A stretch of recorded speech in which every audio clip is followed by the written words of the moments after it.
At first glance, the community of Canton appears to be well on the road to recovery. If you would have come here a month ago, these streets were lined with garbage, people bringing stuff up from their basements, appliances, carpet pads, drywall. It was quite a sight, but now if you come through it, it's starting to look a lot more as it usually does.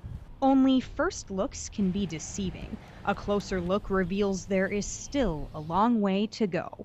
Volunteer workers are still in town helping homeowners with cleanup. The difficulty with flooding is that you can drive by a house and it may have, several feet of water or had several feet of water in it, but you just don't know that.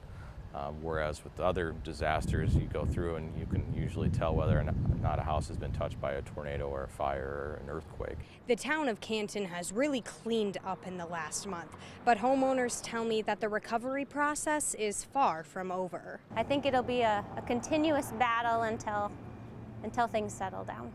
Kristen Hazen says she's been battling with her insurance company ever since the flood, trying to receive assistance after losing nearly everything in her basement.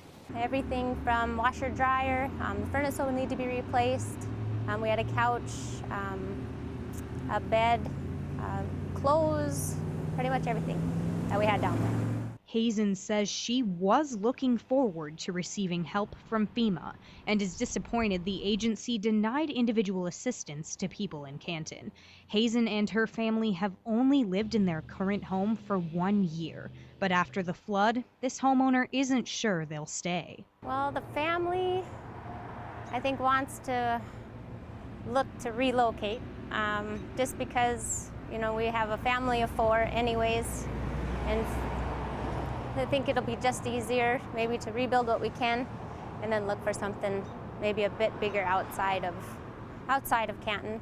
People living outside of Canton, including Kathy Holter, also had water in their basements. There was 48 inches of water up to about the 6th step in the basement, and after that finally receded, we were left with about 3 inches of mud over the whole basement. Holter and her husband live right next to a creek, and even though she wasn't home when the flooding hit, it took just one call from her husband Dave to let her know what she'd be coming home to. As Dave said, I am totally surrounded with water. Water that washed away a large majority of gravel from the couple's driveway, destroyed their garden, and even washed a large uprooted tree onto the Holters' front lawn.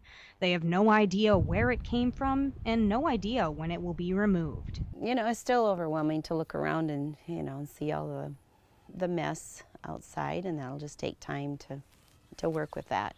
Thankfully, Holter and her husband are still able to live in their home, but about 10 other families aren't as lucky. The foundation of Brian Roberts' home needs to be replaced, so for now he's living with relatives. But despite the situation, he's optimistic. Each day gets better. We've just been cleaning up, little by little every day, and every day gets better, I guess. Just waiting for insurance to come back and say what they're going to do about it as far as repairs. Moving forward, the city has set up committees to determine whether they can help with pressing needs, everything from washers and dryers to water heaters. Then there are the lingering emotional needs. We feel like we've gotten nowhere. While the people of Canton are far from making a complete recovery, people here are simply taking it day by day, hoping that another 100-year flood is at least that far away. For Eye on KELOLAND, I'm Kathleen Surrey.